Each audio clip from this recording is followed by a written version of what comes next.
Inamin ni MTRCB Chairperson Lala Soto na na-offend siya sa pelikulang Dear Santa o Satan na pinagbibidahan ng aktor na si Paulo Contis. Sa pagdinig ng Senado kanina, sinabi ni Soto na binigyan nila ng X rating ang nasabing pelikula rason para hindi ito payagang makaere sa mga sinehan.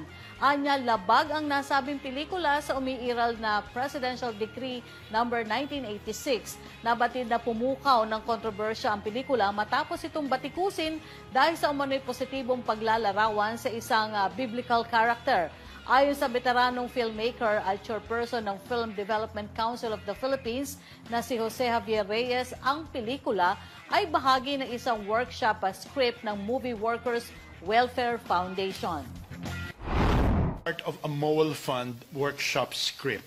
The idea was a little girl was writing to Santa Claus, but she misspelled Santa for Satan.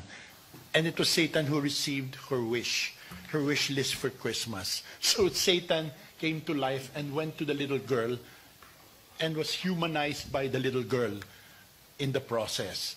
Nangangahulugan, nagkamali ng spelling ng bata, nasulat niya Dear Satan instead of Dear Santa. At nabuhay si Satan, and then Satan went to the little girl, and Satan was taught love by the little girl.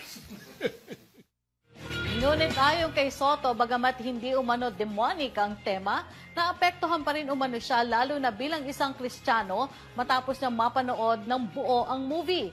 Noong August 23, inanunsyo ng mga producer ng pelikulang Dear Satan na babaguhin nila ang pamagat ng pelikula upang mas maipakita ang tunay na mensahe nito kasunod ng mga alalahanin sa posibleng epekto nito sa mga manonood.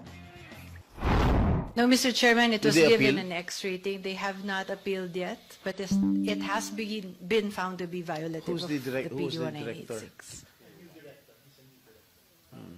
How did you find the film? I have not seen the film. I was there for the workshop. Okay, when they were pitching the film, that's why I know the content. Who reviewed it? I have seen the film. How I was joined the board. I am offended as a Christian.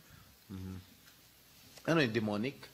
No, it is not demonic, but it is a depiction of, it has a different depiction of Satan becoming good. Satan will never ever be good.